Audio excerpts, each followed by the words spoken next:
Chers collègues, dans une première vidéo, nous avons vu pourquoi passer l'agrégation.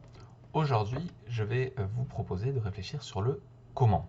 Alors, d'un point de vue purement factuel, pour passer le concours interne, il faut déjà avoir le master, détenir le diplôme, même s'il y a des exemptions pour les mères ou pères de moins de 3 enfants, sportifs de haut niveau, etc. etc. Ensuite, il faut avoir exercé en tant qu'enseignant d'une certaine durée, c'est-à-dire 5 ans. Alors, la bonne nouvelle, c'est que les temps partiels sont considérés comme des services à temps plein. De la même façon que les services discontinus, ils représentent au moins 50% d'un temps plein.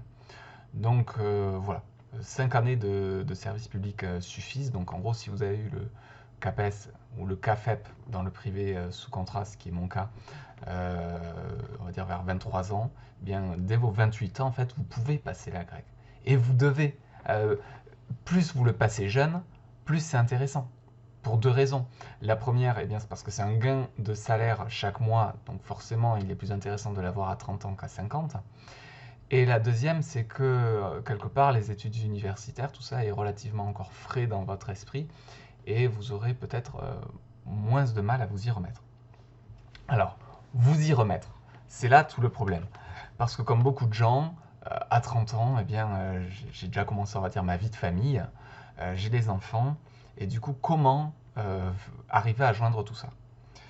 Alors tout d'abord, il faut savoir que nous avons en France droit à un congé formation. C'est un droit qui est octroyé selon les disponibilités de votre rectorat. Donc moi, je vous conseille de l'anticiper, parce que je crois qu'il faut faire les demandes en début d'année civile, de manière à avoir votre réponse à la fin de l'année scolaire et pouvoir vous y mettre plus tôt.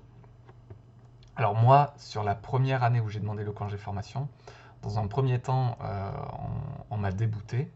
Et puis finalement, on m'a recontacté mi-juillet pour me dire qu'il y avait 3 mois sur lesquels quelqu'un s'était désisté et que si je le voulais, je pouvais prendre 3 mois.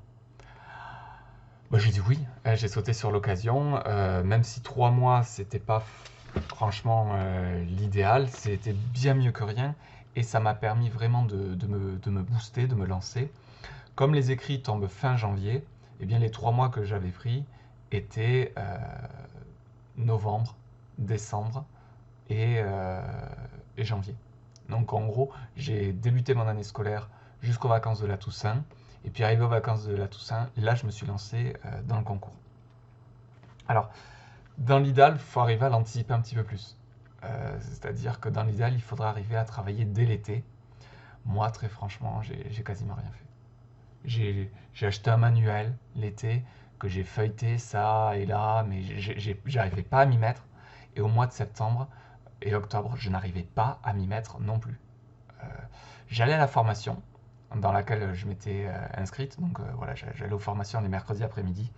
C'était extrêmement lourd, hein, parce qu'avoir une année à temps plein et en plus se faire les formations le mercredi après-midi, c'est très fatigant. Vous avez des gens qui parfois repassent le concours, qui connaissent beaucoup plus les questions que vous, et vous arrivez là, vous savez pas de quoi les gens parlent en fait, vous êtes noyé.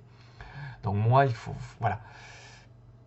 Pour moi, soit il vous faut un congé formation pour vous lancer la première année, soit alors il faut être très organisé, avoir énormément de motivation et arriver à bosser les questions dès le mois de juillet. Alors, ce congé formation, il faut savoir que c'est quand même une bénédiction. C'est-à-dire que, voilà, comme je le disais, c'était de droit. Alors, je sais que dans le public, il faut le demander beaucoup de fois avant de l'avoir. Les gens l'ont à partir de la 8e, 9e, 10e année, parce qu'il y a beaucoup plus de demandes. Alors que dans le privé, comme ils ont très peu de demandes pour les congés formation, pas mal de gens arrivent à l'avoir la première année où ils le demandent. Ce qui est quand même assez génial. Moi, je vous conseille de demander 6 mois. Déjà parce qu'en demandant plus, vous aurez peut-être moins, et ce sera déjà ça. Vous demandez 6, vous aurez 3 ou 4. On peut arriver à avoir le concours une première année avec 3 ou 4 mois de congé formation. Ça a été mon cas, donc et je ne suis pas du tout un génie, donc je pense que c'est accessible au plus grand nombre. Et puis surtout, comme vous avez droit à 12 ans sur une carrière, si vous demandez 6 mois, ça vous fait 2 fois 6 mois. Alors pourquoi 6 mois? Eh bien parce que en fait, comme je vous l'ai dit, mon congé, moi, de 3 mois, allait de novembre à janvier. Donc c'était vraiment idéal pour passer les écrits. Mais autant vous dire que 2 jours après avoir fini mes écrits, je retrouvais mes élèves. Voilà, ça fait une grosse claque. Et surtout, là où c'était le plus difficile, c'est quand vous avez les résultats d'admissibilité, que vous savez qu'il vous reste un mois et demi pour préparer les oraux, et que là, vous avez vos classes. Là, pour moi, ça a été quelque chose de très difficile à gérer, surtout que je ne l'ai pas géré intelligemment. C'est-à-dire que déjà, pendant le mois où j'attendais les résultats, je ne voulais plus entendre parler de la grecque, je ne disais plus rien, j'avais vraiment une saturation et un besoin de couper. Mais surtout, le jour où les résultats étaient diffusés, je m'étais arrangé, je pense que c'est un acte manqué, mais je m'étais arrangé pour avoir des copies sur toutes mes classes. Donc j'avais 150 copies à corriger. Ce qui fait que la première semaine où je savais que j'étais admissible, je n'ai pas ouvert un seul manuel, mais j'ai fini de corriger mes copies. Donc ça, c'est quand même bien de l'anticiper. Moi, je pense que voilà, je m'étais mis ces copies-là en me disant que comme ça, si j'étais pas admissible, ce que je pensais pas du tout être, au moins je pourrais me noyer dans mes copies, dans mon boulot et pas penser à la grecque. Mais voilà, je pense que dans l'idéal, si vous arrivez à avoir 6 mois, c'est-à-dire ça court jusqu'aux oraux, et au pire, si vous n'êtes pas admissible la première année, eh bien vous continuez à travailler vos questions, du moins celles dont vous êtes sûr qu'elles seront au programme l'année suivante. Vous pouvez même vous préparer aux oraux, parce que la préparation aux oraux, c'est vraiment un travail de longue haleine. Et vous redemandez un congé formation de 6 mois l'année d'après. Sachant qu'en plus, si vous avez déjà eu un congé et que vous le redemandez pour la même raison, il y a quand même de fortes probabilités qu'il vous le redonne. Moi, par exemple, là, j'avais obtenu un congé formation de 6 mois cette année pour repasser la grecque. Parce qu'en fait, vous demandez le congé formation avant d'avoir eu les résultats. Donc voilà, faut y penser aussi. L'agrégation, c'est un concours qui doit se préparer sur plusieurs années. Et c'est justement parce que vous êtes dans une optique de le préparer sur plusieurs années que peut-être vous l'aurez la première année. Je ne sais pas si je suis clair, mais en tout cas, moi, je me suis dit une chose, c'est ce que je vous ai dit dans la vidéo précédente, je me suis dit quand j'ai vu que ça me rapportait plus de 100 000 euros sur une carrière, je me dis mais je serai agrégé. Je serai agrégé. Je ne sais pas quand, mais je le serai. Et du coup, ça m'a enlevé un poids. Je me suis dit que je ne jouais pas tout ça sur ma première année. Ma première année, voilà, je découvre l'épreuve, je fais au mieux, et puis j'y retourne la deuxième, la troisième, etc. etc. Et effectivement, si vous êtes sur une vision à long terme, ça, et que vous arrivez vraiment à vous en convaincre, ça va vous diminuer quand même une partie de votre pression. Et ça me semble indispensable. Alors après le congé formation, le deuxième truc vraiment utile pour préparer la grecque, c'est faire un groupe de travail. Alors moi, j'aime pas travailler à plusieurs. Je suis quelqu'un de très solo. Les écrits, je les ai préparés en bossant seul, vraiment. Mais pour les oraux, on était un groupe de 3 à s'envoyer des fiches. Et avec un ami qui était aussi admissible, on se faisait des calls. C'est-à-dire on regardait les sujets qui étaient tombés l'année précédente. Vous l'avez sur le groupe Facebook, dont je vous donnerai le lien. Et en fait, on se disait, tiens, voilà le sujet, on le tire au hasard, on se téléphone dans 20 minutes pour voir quelle est la problématique et le plan que tu as choisi. Et c'était assez stimulant intellectuellement comme exercice, et je le recommande. Voilà, je recommande de vraiment réussir à trouver des gens de confiance avec qui vous vous sentez à l'aise pour travailler. Pareil, cet ami avec qui je faisais ces calls, du coup, Jérôme, ça faisait plusieurs fois qu'il passait l'agrégation, c'est lui qui avait les meilleures notes au concours blanc.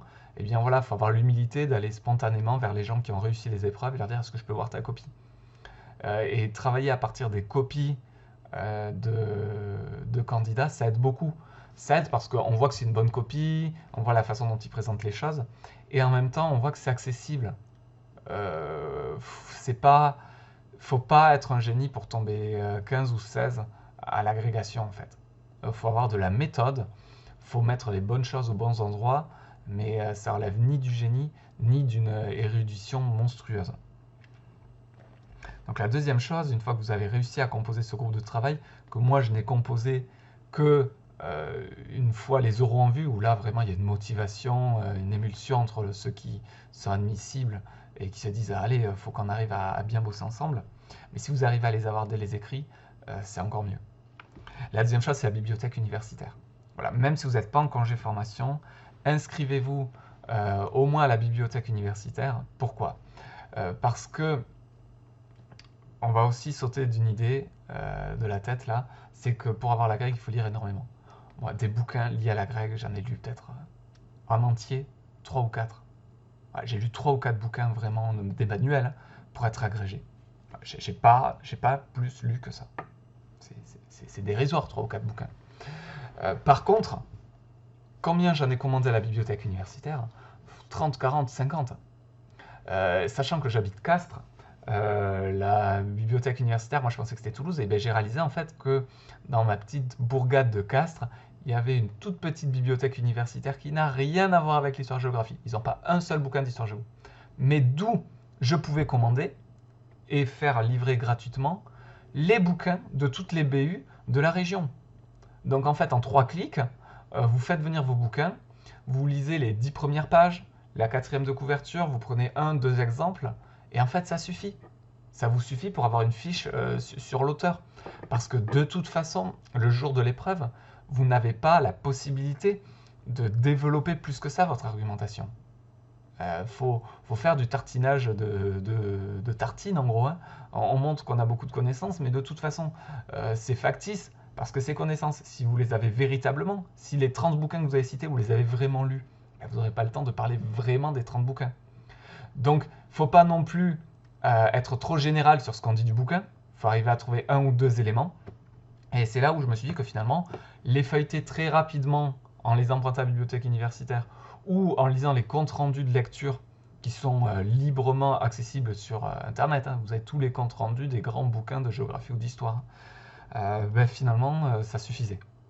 Voilà, je devrais peut-être pas dire ça sur YouTube, mais en fait, pour passer l'agrégation, il n'est pas nécessaire de lire les bouquins. Il faut être capable de les citer à bon escient. Et ça, un compte rendu de lecture ou juste avoir tenu vite fait le bouquin dans les mains et avoir tiré 2-3 choses suffisent amplement. Voilà. Désolé, ça casse peut-être le mythe, mais je suis là aussi pour ça. Et du coup aussi pour vous enlever une pression. Parce que je pense que votre premier adversaire pour passer l'agrégation, c'est vous-même. Vous allez vous mettre la barre trop haut, ça va vous démoraliser, vous allez vous sentir nul, alors qu'en fait, vous avez toutes les connaissances qu'il vous faut pour y arriver. Et ça, je vous le prouverai quand on en sera à comment préparer les épreuves et que je vous montrerai les copies que j'ai faites, qui sont loin d'être extraordinaires. Bon. Alors, deuxième chose. Voilà, le congé de formation, si on l'a, tant mieux. Si on l'a pas, je vous conseille quand même de vous inscrire à une formation. Ça va vous astreindre à y aller et à bosser un petit peu chaque semaine. Voilà. Moi, franchement, la formation que j'ai à Toulouse, je ne vais pas m'épancher dessus, mais on était beaucoup à estimer qu'elle n'était pas d'une qualité incroyable. Ça n'empêche, ça m'a donné un cadre. Et surtout pour la préparation des oraux, là, voilà, les formateurs se mettent en 4 pour faire passer des oraux, beaucoup d'oraux, et c'est beaucoup aidant. C'est beaucoup aidant en fait parce que la formation, que ce soit les écrits blancs ou les oraux blancs, ils sont là pour que vous fassiez des erreurs. C'est ce que depuis maintenant je répète à tous mes élèves, mais on apprend grâce aux erreurs. Typiquement la question du hors-sujet. Moi je suis le champion de ça. Donc inscrivez-vous à une formation. C'est pas tant pour ce que vous allez apprendre dans la formation, qui parfois ne dépasse pas ce que vous trouvez dans le manuel, que pour vous astreindre à un cadre, pour passer des épreuves blanches et pour vous trouver des gens avec qui communiquer, former un groupe de travail. Ensuite, comme vous êtes à la formation, vous avez accès à la bibliothèque et vous pouvez vous faire livrer les choses près de chez vous.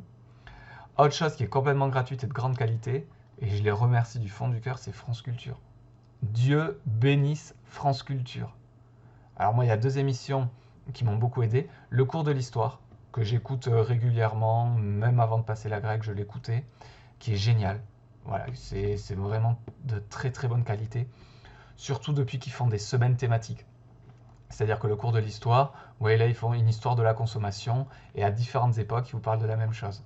Une histoire de l'énergie, voilà. bon, moi je trouve ça d'une très très grande qualité, le cours de l'histoire. Et l'équivalent pour la géographie, c'est géographie à la carte. C'est vraiment pas mal aussi.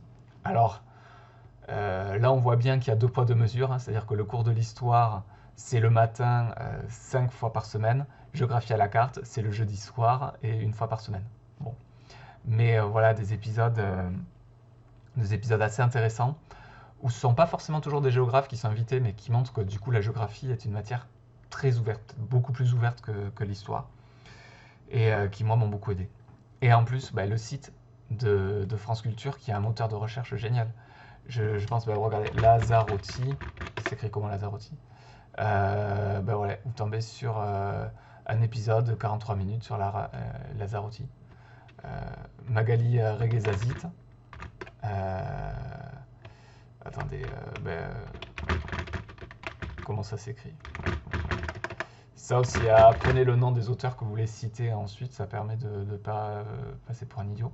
Bon, voilà, vous avez tous les moments où Magali Reguezazit est passée sur France Culture, France Inter ou autre. Et c'est génial. C'est génial parce qu'en fait, tous les grands universitaires ont au moins donné une ou plusieurs interviews sur le service public.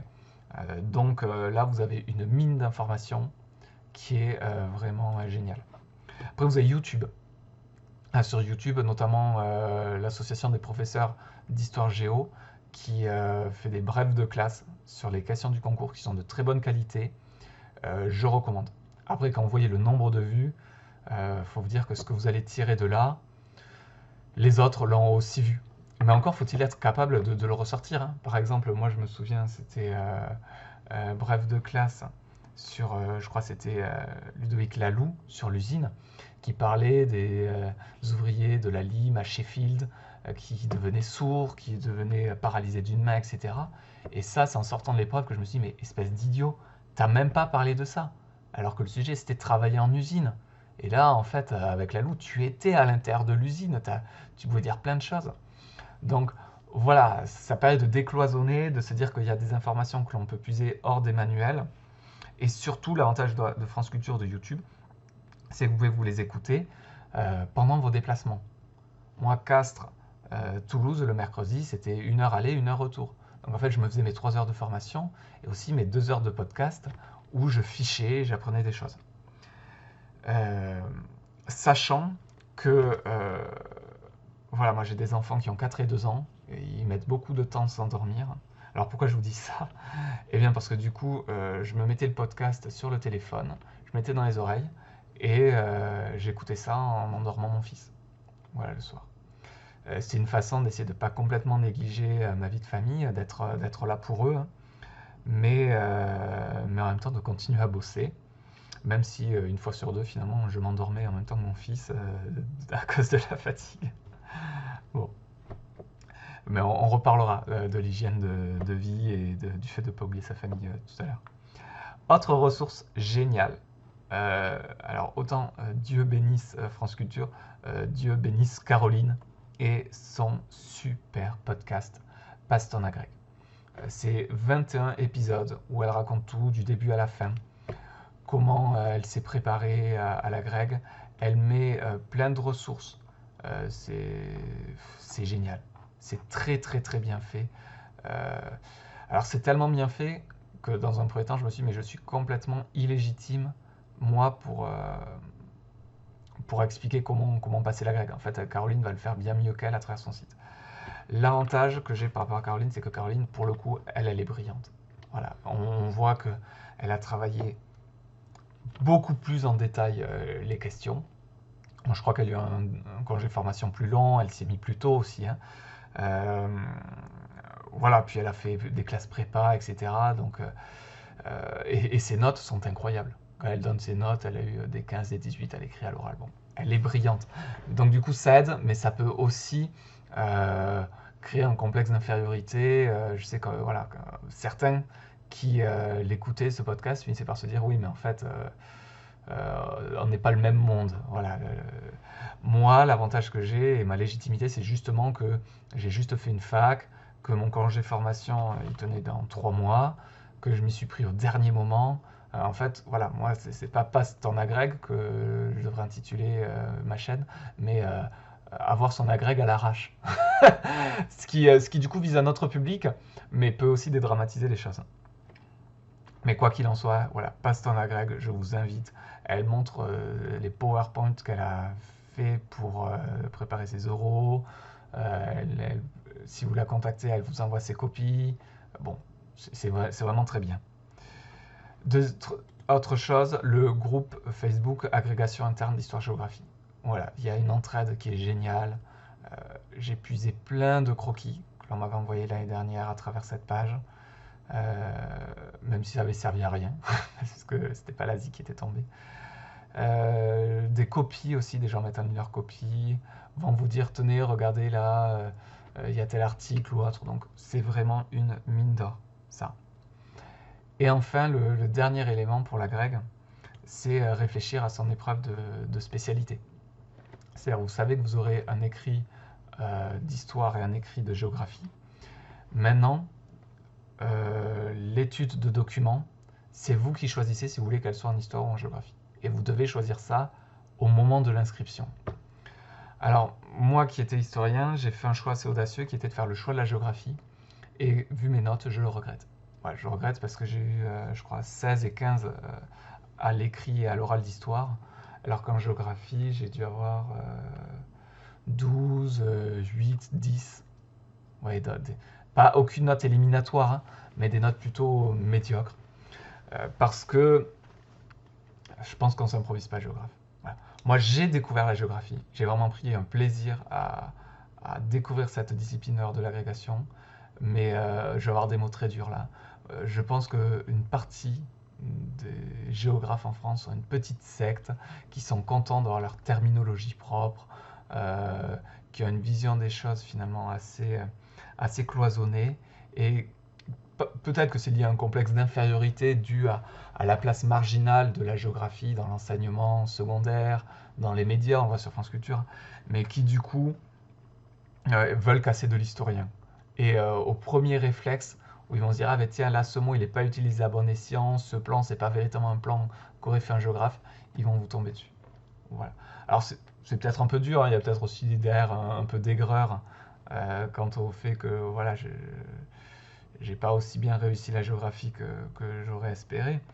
Mais voilà, moi, je conseille fortement, si vous êtes historien, de rester sur une épreuve de spé histoire. Alors du coup, pourquoi j'ai pris l'aspect géographie? Eh bien parce que la question de l'année dernière, il y avait une des deux questions qui était l'Asie du Sud-Est. Et je me disais que s'il y avait la disserte sur l'Asie du Sud-Est, il y aurait l'étude de cas sur la France ou inversement. Mais que dans les deux cas, j'étais sûr d'avoir au moins une épreuve sur l'Asie du Sud-Est. Et je voulais avoir l'épreuve sur l'Asie du Sud-Est parce que c'est une région du monde où je suis allé à plusieurs reprises, que j'aime vraiment, qui fait partie de mon histoire familiale, personnelle. Et finalement, c'est pas là où j'ai eu la meilleure note. Vous voyez, alors que j'étais sorti de l'étude de documents, franchement, je pensais avoir fait une copie parfaite. Si je pensais avoir eu un 16, c'était pas du tout à l'histoire, où là je pensais plutôt avoir 10, mais dans cette partie de géographie que j'ai trouvé vraiment très bien réalisée, où j'ai eu 12. Et finalement, c'est pas là où vous pensez être le spécialiste, où vous avez le plus de passion, que vous allez être le meilleur. Parce que la grecque, c'est un devoir de synthèse. Il faut dire ce qu'on attend de vous, là où on l'attend. Et en fait, c'est pas là où vous pensez être le meilleur que vous en sortirez le mieux. Je dis ça parce que j'ai un collègue de musique qui a passé la grecque de musique, qui est par ailleurs chef d'orchestre d'un orchestre d'harmonie. Et il m'a dit, il y avait une question, c'était la musique d'harmonie. J'étais vraiment un spécialiste de ça. Et c'est pas du tout là où j'ai eu ma meilleure note. Donc voilà, c'est particulier, mais c'est pas parce qu'une question vous tient vraiment à cœur que vous serez le meilleur. Parce que peut-être que justement vous allez foncer tête baissée, vous allez manquer de distanciation. Donc voilà, réfléchissez à votre spé et moi je vous recommande de prendre une spé dans la matière dont vous êtes issu en termes de formation. Parce que vous avez déjà des réflexes en fait qui ne s'improvisent pas. Alors ça, c'était les conseils d'un point de vue pratique. Maintenant, et qui étaient liés à l'étude. Maintenant, d'un point de vue personnel, si j'ai 4 conseils à vous donner, pour ceux qui vivent en couple ou avec enfants, ne surtout pas oublier votre famille. Surtout pas. Pour plusieurs raisons. Déjà, si vous oubliez votre famille, vous allez le payer et vous ne pourrez pas vous inscrire dans la durée pour passer, repasser le concours. Deuxième élément, vous allez être conscient des sacrifices qu'ils font pour vous et ça va vous ajouter de la pression. Et la pression, vous allez déjà en avoir énormément, donc il ne faut pas qu'elle vienne de là. Donc ne sacrifiez aucun moment que vous pourriez passer avec vos enfants pour l'agrégation. Voilà, moi, si j'ai ce conseil à vous donner, c'est peut-être étrange, c'est pas ce qu'on entend habituellement, mais c'est vraiment celui-là. Moi, à la base, si j'ai passé l'agrégation, c'était pour être disponible pour mon fils, paradoxalement. En fait, j'ai demandé le congé formation parce qu'il était scolarisé 9 heures par semaine seulement et que voilà, j'avais besoin d'être là pour lui. Et je me suis dit, je vais prendre le congé formation. Bon, j'irai vite fait, oui, j'irai à la formation le mercredi après-midi, je lirai un petit peu le soir et pas plus, en fait. C'était une façon de déguiser, d'être à disposition de mon enfant, quoi. Bon, il s'est trouvé que finalement, ça m'a énormément plu de me replonger dans ces études-là, que mon épouse a accepté finalement de donner un peu plus de temps aussi. Mon fils a pu avoir plus de temps à l'école aussi, il est passé de 9 à 12 heures, puis encore un peu plus vers la fin de l'année. Donc voilà, les choses ont fait que j'ai eu un peu plus de temps que prévu, mais jamais de tout mon temps de formation, je n'ai considéré comme envisageable de sacrifier véritablement mes enfants. Voilà. Et je pense qu'il ne faut pas le faire. Vraiment pas. Par contre, si autant il ne faut pas oublier vos enfants, autant il faut être réaliste sur le fait que votre couple, lui, va en pâtir. Le temps, il n'est pas extensible. Si votre temps de journée, d'après-midi, quand ils rentrent de l'école, vous le passez avec vos enfants, les soirées, c'est sur vos soirées que vous allez travailler. Et donc vos soirées, vous allez quasiment pas en avoir en couple. Voilà, donc ça, il faut que ce soit discuté avec votre conjoint, qu'il en ait conscience, de se dire que finalement ce concours c'est une œuvre collective. Hein, plus de temps il va vous libérer, mieux ce sera. Et puis peut-être aussi du temps d'émulsion intellectuelle. C'est-à-dire que j'essaie d'emprunter des films qui avaient un lien avec les questions au programme. Et une fois par semaine, on essaie au moins de se voir un film ensemble. C'était à peu près le seul temps qu'on passait ensemble, mais de manière à pouvoir échanger quelque chose. Et je me souviens de cette daube intersidérale de Jacques Lévy, je crois, sur Urbanité. Je crois que c'est ça le film sur mais parce que j'étais allé voir sur la page Wikipédia de Jacques Lévy, on voit qu'il se dit réalisateur. Jacques Lévy, réalisateur. Attendez, faut que je vous montre ça parce que quand même Jacques Lévy, détestable le personnage. Peut-être qu'il est intelligent le gars, il est même assurément intelligent, mais pour l'avoir écouté dans les interviews, il est d'une prétention. Bon, d'ailleurs, il est chevalier de la Légion d'honneur, donc déjà pour moi ça veut tout dire. Ouais, bon, dans les activités, c'est pas là. Bon, j'avais trouvé quelque part qu'il se disait comme réalisateur parce qu'il avait réalisé le film Urbanité. Mais qu'est-ce que c'est nul! J'ai l'impression d'avoir un gars sous acide qui fait son PowerPoint sur son retour de vacances à Shanghai. Franchement, alors ça, c'était la meilleure soirée de préparation de l'agrégation, de rire de la prétention de Jacques Lévy avec mon épouse. Bref, Jacques Lévy. Donc voilà, des petites soirées où vous décrochez sans vraiment trop décrocher non plus, mais au moins où vous essayez de croiser un petit peu votre conjoint et de parler de ce que vous étudiez finalement. Bon, si vous avez le conjoint qui est historien ou géographe, franchement, passez-le avec et c'est génial. Si il n'y a rien à voir là-dedans, comme c'est le cas chez moi, au moins partir de film, c'est l'objectif de parler un peu de ça. Après, pensez à avoir une hygiène de vie, à manger comme il faut, avoir un peu d'activité physique. Alors moi, je ne suis pas sportif, mais je me déplace toujours en vélo et j'ai continué pendant l'agrégation. Et c'est vrai que je pense que c'est important pour le cerveau quand même de s'oxygéner. Alors voilà, ça ne veut pas dire que vous bossez pas, c'est-à-dire que quand je suis sur le vélo, j'ai mes écouteurs, je m'écoute un podcast. De toute façon, c'est pas compliqué. Dès que j'avais 5 minutes dans ma journée, j'ouvrais un bouquin ou j'écoutais un podcast. C'est en allant chercher les enfants à l'école, en les attendant tout le temps. Mais par contre, voilà, quand j'étais avec mes enfants, j'étais avec mes enfants. Ça, c'est vraiment la chose que j'ai pas voulu, sacrifier. Et enfin, dernier élément, avoir des objectifs réalistes.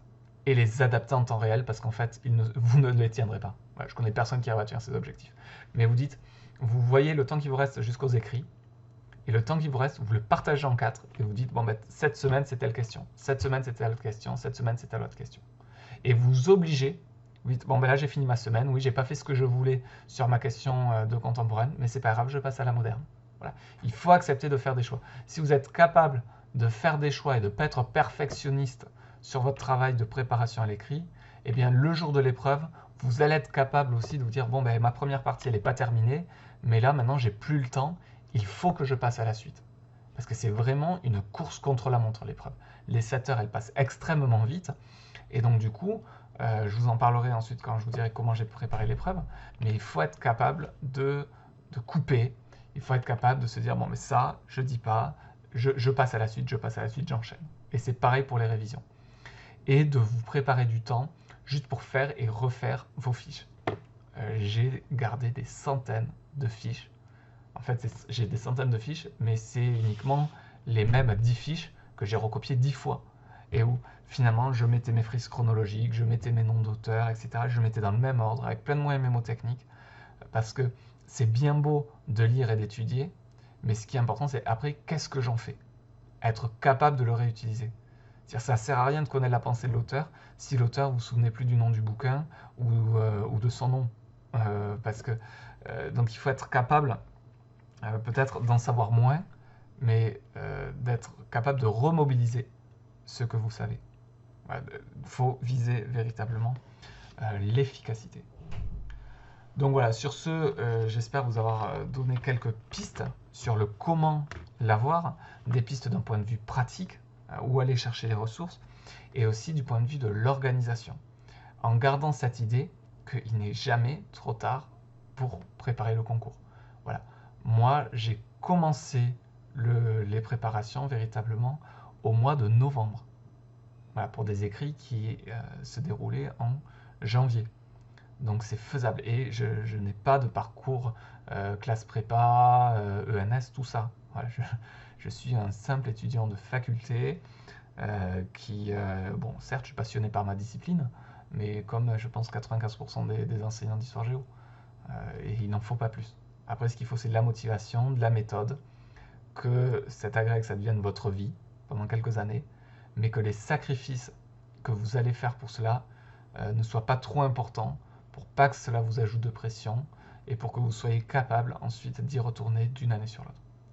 Bon, sur ce, j'espère que ces 2 vidéos sur le pourquoi et le comment de l'agrégation interne vous ont plu, et d'ici quelques jours, je vais en tourner du coup qui soient spécifiques aux différentes matières, c'est-à-dire le travail à l'époque contemporaine, l'État, les contestations à l'époque moderne, et la géographie de la France. Par contre, je ne ferai aucune vidéo sur la nouvelle question qui porte sur les frontières, parce que celle-là, je ne l'ai pas étudiée. Et dernier élément, ne faites jamais, jamais d'impasse. Ne faites pas des calculs, etc. etc. Vous allez vous planter de toute façon. Donc, vous avez 4 questions, et bien vous travaillez 25% de votre temps pour chaque question. C'est pas plus compliqué que ça. Vous faites tout à part égale, comme ça vous n'avez pas de regrets ensuite, et tout se passera bien. Allez, sur ce, bon courage pour ceux qui sont dans les études, bon démarrage pour ceux qui ont envie de s'y lancer, et puis à bientôt pour de nouvelles vidéos.